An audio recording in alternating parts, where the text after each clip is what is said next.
Welcome back everyone to more X4 Foundations content here at Kneepit Gaming. Today's video is one I've been waiting quite a while to do. In fact, it feels like forever that we've been waiting for release version 2.0.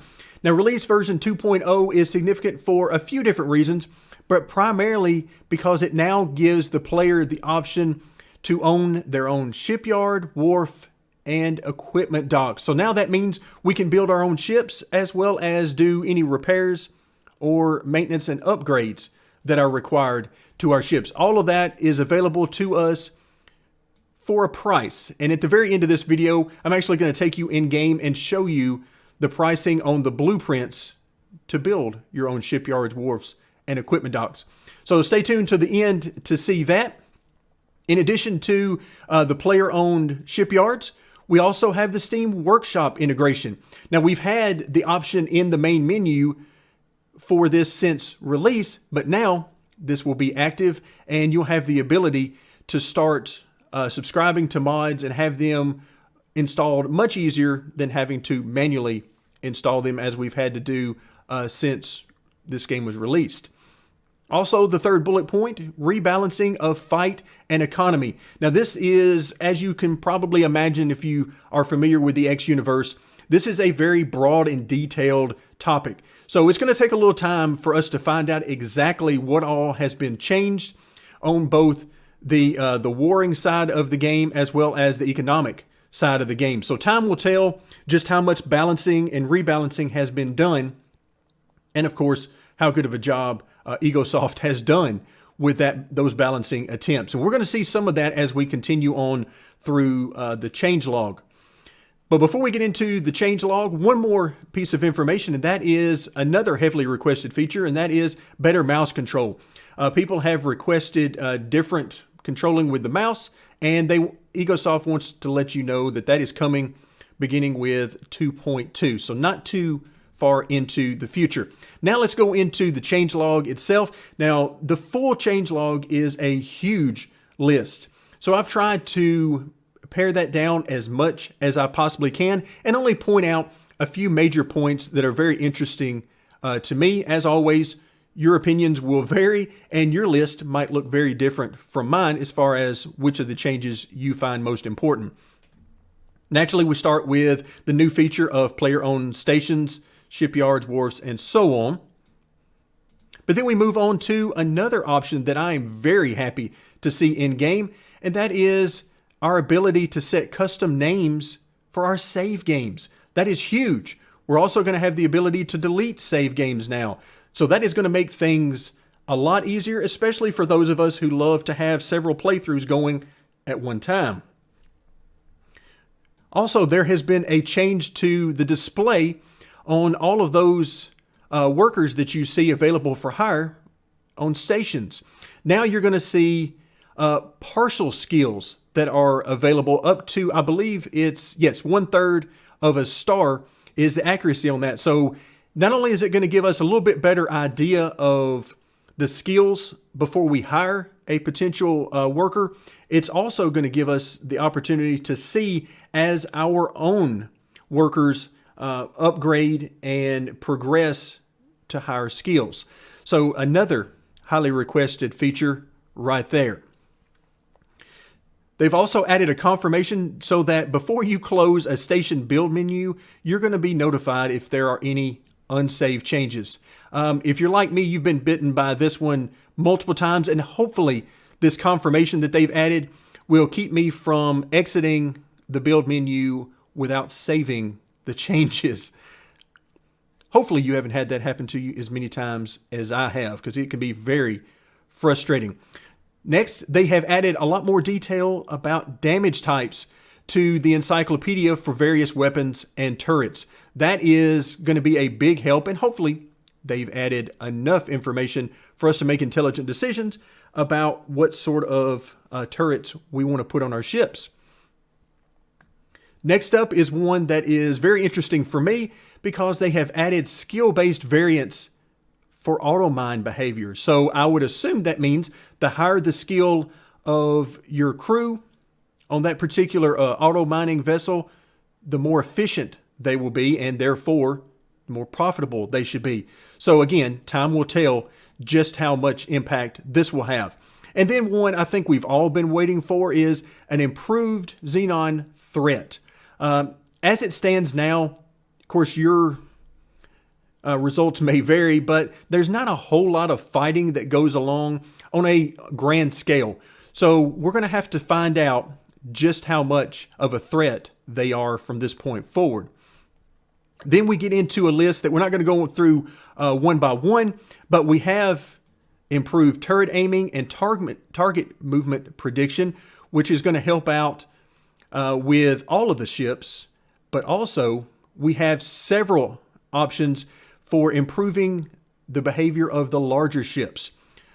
So this has been an issue with the larger ships from day one, and it looks like they are finally addressing these on a much larger scale. So we've got improved combat movements you can see on capital ships, frigates, and so on. Then if we move on down the list some more, again, you can see improved capital ship combat movement against small and medium targets, improved balancing of capital ship defensive as well as offensive capabilities, more balancing of the capital ship to use boost, and so on. So you can see there is a lot of balancing that has gone on, particularly with the larger ships. Then we get to more economic portions of the update, improved balancing of wear prices and profitability. So it says here at the very end, they're trying to emphasize smart business decisions.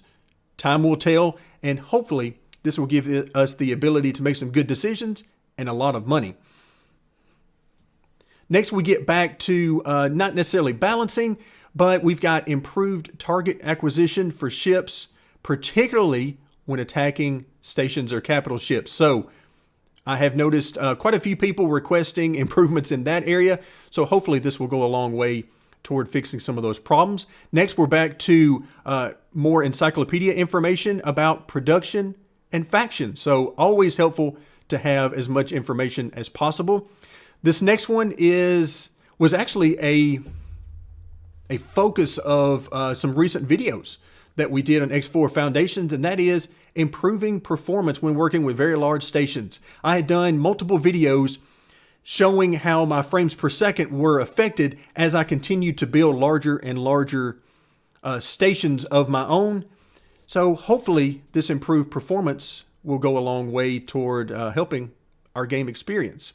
We've got improved menu performance, and then we get back to the economic portion of improved trade evaluations for free traders. We all have had issues, I'm sure, with the auto trade function, and it looks like they've given it some love in this update, as well as the auto mining function. So very good news there. Back once again to the capital ships and improvement there. This time we're talking about combat movements. Improved default countermeasure storage capacities. I have seen this mentioned numerous times on the forums about wanting to have a larger storage capacity for things like the flares. Then next we move on to the fixed station-based trading ships would sometimes set their current sector to where they were currently located rather than the home sector of their station. So hopefully this fix will help out if you have encountered that particular problem. Then we get into a few issues with the turrets that I am very familiar with. First, the turrets that are set to attack the current enemy are not firing when they should. Next is the turrets are firing when they shouldn't. So hopefully, once again, this will help out when we are in battle. And then finally, turrets on the player ship would sometimes not fire on asteroids even when they were set on mining mode. So again, hopefully this fix will go a long way into helping our game experience. A few more that I want to point out is it says they fixed ships flying huge curves when going long distances. I have an enormous amount of experience with this, and I can't wait to find out whether or not they have made some huge inroads into fixing this issue. And then the final one that I want to point out is they fixed a cause of ships trying to fly into the center of stations without avoiding collisions. I think we've all been there with the game where the AI want to fly and bump into everything. In fact, on a regular occasion, I can count on the AI flying straight through the station rather than trying to avoid anything. So again, time will tell if they have fixed this issue and also to what extent have they addressed it. So that's going to do it for our look at the changelog. Now let's move over into the game and see just how much it's going to cost us for our shipyards, wharfs, and docks. We've now docked at the Argonne Shipyard. If you're wondering exactly where we are, we're at the Argonne Shipyard, located here within Argonne Prime, which in this particular playthrough for me is the location of the faction representative. So what we're going to do is walk over to the faction representative and let's find out exactly how much these blueprints are going to cost us. So I would like to buy a blueprint. We're going to go under modules, and of course we're going to see the standard modules that we are used to. But as we scroll down, we're going to see some additional entries. First, we come to the large ship fabrication bay. Look at that, 243.7 million credits. Then we have the large ship maintenance bay, 64.5 million credits. Just to purchase the blueprint, of course, that's in addition to all the resources we're going to need to complete construction. Then if we move our way down a little bit further, we see the small and medium ship fabrication bay, only 116.3 million credits. So quite a bit less than the large ship fabrication bay, as you might expect. Then the maintenance bay for the small to medium ships, 35.2 million credits. And then finally, we come all the way down to the bottom of the list, extra large ship fabrication bay, 247.9 million credits. And then the maintenance bay for the extra large ships, 66.6 million credits. So you can see this is going to be a long-term investment to begin creating your own ships or the maintenance of your own ships at equipment docks. So this is going to give, for those of us who weren't terribly interested in the warring factions and being involved in that to a great degree, we're only interested in profit. This is going to give us a long-term goal and something that I'm very excited to get into. Now, I'll end by saying this. I had thought about going ahead and sort of cheating in enough money to get these built for the purposes of our video, but the more I thought about it, I didn't really want to do that because I want to get there for the very first time through gameplay. So that's what we're going to be doing in upcoming X4 Foundations videos. We're going to be making money until we can unlock not only these blueprints, but begin fabrication of these in our gameplay. So that's going to do it for today. Thank you very much for joining me, and stay tuned for more X4 Foundations content here at Knee Pit Gaming.